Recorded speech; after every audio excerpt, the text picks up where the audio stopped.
Yeah, call me Jijolino Silence, ikiwa mtangazaji mmoja kama watangazaji mia, na hii ni Mauzo Classic TV ambayo inakuletea exclusive interview ambazo ni za kinyamwezi zaidi, na hapa ninaye director Beka ambaye kwenye baadhi ya movies hapa kwetu amedirect movie nyingi sana ambazo zimefanya pia vizuri kwenye tasnia ya filamu hapa kwetu nyumbani, lakini nikaona nikae naye tupige story baada ya kuwa kwamba ni mtu ambaye nimeona amefanya vizuri kwenye tasnia yetu. Beka, mambo ni gani? Safi kabisa. Kama kawa? Kama kawa. Mishe zinaenda? Kama kawaida.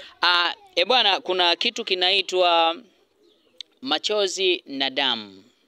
Nikizungumzia machozi na damu, uona feel nini kwenye kichwa chako? Ukizungumzia machozi na damu, kwenye kichwa changu mimi nakuwa na sense ni bonge fulani vile kazi. Okay. Ya, ni kazi ambayo ni kubwa. Kazi ambayo ina maandalizi makubwa. Ni kazi ambayo ni nzuri kiufupi. Okay. Yeah. Sawa, kwenye machozi na damu nimeona umepambana sana kuweza kukamilisha hiyo kazi, na pia jitihada zako zimeonekana mpaka kwenye utunzi na uandishi wa hiyo movie, si ndio? Ni changamoto gani kipindi unaweka kuandika hiyo story? We binafsi ulifeel kitu gani ambacho kikakufanya wewe uandike hiyo story? Ni real story ya maisha yako au ambao umewahi kuyaishi, au ni story ambayo umeona nifanye ubunifu ambao utaweza kuelimisha jamii kuhusiana na maisha yetu ya kesho? Machozi na damu, hiyo movie ni story ndefu kidogo ambayo siwezi kuizungumzia kwa kweli. Okay. Lakini ni movie ambayo ilikuwa na changamoto sana kwenye maandalizi yake. Maana movie hiyo huwezi amini tumeiandaa takriban miezi 3 kama na nusu. Okay. Ya, tukiwa tunafikiria kitu gani cha kufanya, tukiwa tunafikiria jinsi gani ya kupanga scene na kupanga script moja kwa moja. Hivyo kitu kikubwa kwamba nisizungumzie sana hiyo movie maana hivyo. Okay. Yeah. Yeah. Nani alikuwa favorite kwa upande wako? Nani alikuwa ni msanii ambaye wewe umeona kabisa huyu kafanya vizuri kwenye movie ambayo ni Machozi na Damu? Ile movie ya Machozi na Damu mimi naweza kusema ni cast kama 3 hivi ambazo zimecheza katika ubunifu wa hali ya juu. Okay. Ya Machozi na Damu. Ya tamzungumzia kwanza mtu mmoja hivi ambaye anaitwa George. George ni mtu ambaye amecheza katika uhusika mkubwa sana kwenye ile movie. Amemaanisha kila scene ambayo alikuwa anapewa alikuwa anacheza kwenye uhusika wa hali ya juu. Lakini ninamzungumzia binti mmoja ambaye anaitwa Jocelyn. Okay. Jocelyn ni mtu ambaye amejituma kwenye ile movie, na yeye vile vile ameonyesha kipaji chake. Amecheza katika uhalisia mkubwa sana. Amevaa uhusika kwa kila scene ambayo alikuwa ana play. Okay. Na mtu mwingine nitakayemzungumzia kwenye movie ile ambaye amevaa uhusika ambao amecheza katika ubora wa hali ya juu ni jamaa langu fulani hivi anaitwa Johnny. Alicheza kama comedian kwenye movie ile. Okay. Ameonyesha vitu vya tofauti kidogo. Ya, na mtu mwingine ni mimi mwenyewe. Oh yeah. Ya. Ni watu hawa 4 ambao nimewataja ambao wameonyesha nini maana vipaji vyao. Okay. Kwa hiyo mimi niseme kwamba watu hao kwenye uwasilia nikimuongeza labda na Jaripozi. Yes. Okay. Ya, na Jaripozi ni watu ambao na mtu mwingine wa ziada. Unajua movie ile imeshiriki watu wengi. Okay. Na kiukweli imepita muda kidogo hapa tulivyoweza kufanya project ile. Na mtu mwingine ambaye anaitwa Cecile. Okay. Cecile ameplay katika ile movie kwenye uhalisia mzuri mkubwa. Kiukweli vipaji vipo Tanzania. Vipaji vipo. Na niseme kitu kingine cha mwisho kwamba hao watu ambao nimewataja takriban watu 6-7 ndio ambao wamefanya au ndio ambao wameileta uhalisia wa Machozi na Damu. Okay. Yaani ukizungumzia watu ambao wametengeneza performance kali kwenye movie hiyo, watu hao huwezi kukosa kuwataja. Na ili kuamini hili, wasubiri washabiki zetu movie hiyo ikitoka watakiamini hichi ambacho ninachokisema leo. Okay. Yeah. Sawa. Kama director kuna ugumu gani wewe kuweza kuandaa project hadi ikafikia ilipokaa? Mimi niseme kwamba maisha ni changamoto. Okay. Ya ili kufanikiwa kwenye maisha lazima upambane na changamoto kibao.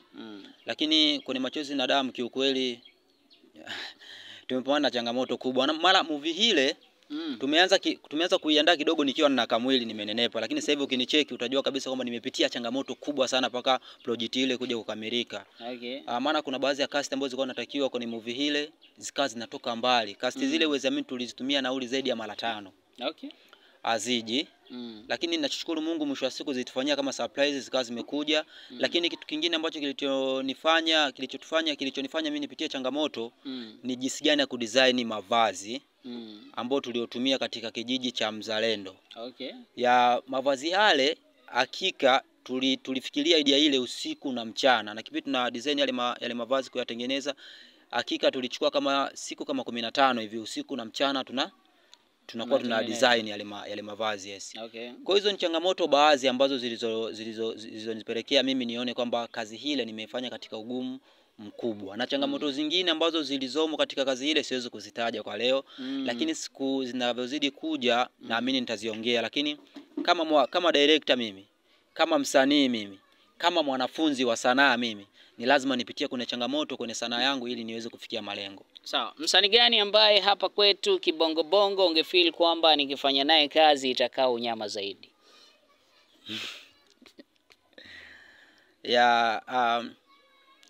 Msanii wowote tu ambaye angependa kufanya kazi na mimi, lakini malengo yangu mimi nilikuwa mwanzoni kipindi nimeanza sanaa nilikuwa napenda sana nifanye sanaa yangu mimi au nishiriki movie moja na marehemu Steven Kanumba.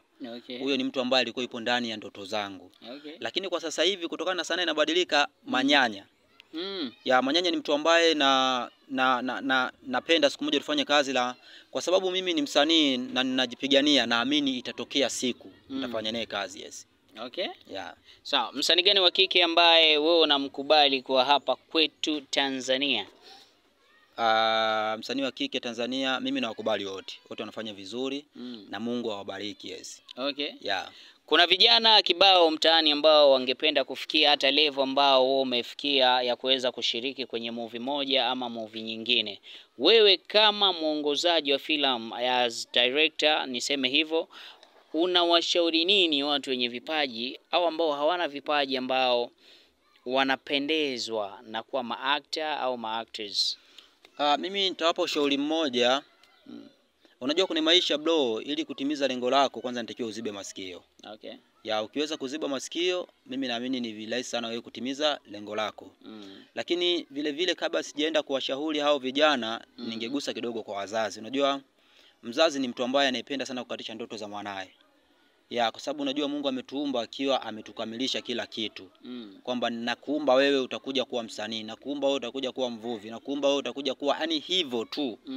Lakini kama unahisi kwamba mtoto wako ana kipaji anaweza kuigiza, basi kama mzazi una kila sababu ya kumpa support, ushauri na kumuonesha njia.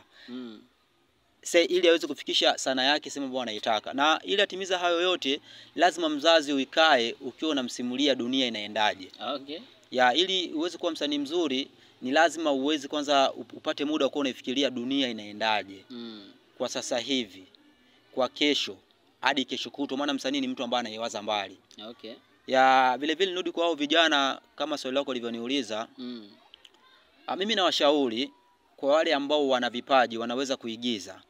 Kwa wale ambao wanatamani kuwa wasanii, muda bado upo. Okay. Ni wenyewe tu kuangalia kwamba hiyo sanaa yao, hicho kipaji chao wanaweza kwenda kwa nani, kwa mwalimu gani, kwa director gani, ili aweze kuwatengeneza waje kuwa wasanii wazuri. Maana kila msanii ambaye unamuona anang'aa na jina, basi amini kuna mkono wa mwalimu, kuna mkono wa director ndio amemfanya yeye aweze kufika pale. Kwa hiyo ushauri wangu mimi, wakijigundua kwamba wana vipaji wasijiachi nyuma. Okay. Wasijiachi nyuma, kitu kikubwa waende kwa watu ambao wanahisi kwamba wanaweza kuwatengeneza vipaji vyao. Hivyo waweze kuuza kipaji chao. Lakini vile vile wanaweza kuja kwetu. Wanaweza kuja kwetu kwa sababu sisi tupo kwa sababu kuzalisha vipaji. Hivi karibuni tutatoa bonus au nafasi ya kukaribisha wasanii wapya. Maana tumekaa tumesense tukaona hapana, tuna kila sababu kukaribisha wasanii wapya maana mtaani vipaji viko vingi. Okay. Kwa hivi karibuni tutawaambia Tutawaambia tutakutana na waandishi wa habari, yes, tutawaambia lini, muda gani ambao tunaweza kupokea wasanii ili waje. Haijalishi kwamba unaweza, ili mradi uwe hata na chembe chembe tu ya kipaji. Okay. Sisi tutakupa mbinu, tutakufundisha sanaa ni kitu gani na kukuonesha njia zeni atakuwa msanii mzuri, yes. Okay. Yeah. Nitakuwa na maswali mawili ili tuweze kumaliza hicho ambacho mimi na wewe tunakifanya siku ya leo. Ya kwanza ni kwamba Beka ni mtu wa design gani? Beka ni mtu fulani tu hivi wa kawaida. Beka ni mtu fulani ambaye ni wa kawaida ambaye mtu yoyote anaweza kuishi na mimi. Okay. Yeah. Basi. Okay. Swali langu la mwisho ni kwamba unaambia nini mashabiki zako ambao wamekuwa wakikufuatilia na kukusupport always wewe unapofanya sanaa yako? Mimi niwaambie wategemee vitu vizuri kutoka kwa Beka, aka Bangaza. Okay. Maana unajua muda mwingi sana nipo kimya. Okay. Mimi naamini kama miaka 3-4 nipo kimya, lakini huu kimya una maana. Okay. Maana lazima niishi nikiwa nasoma sanaa, imefikia wapi na inaenda wapi.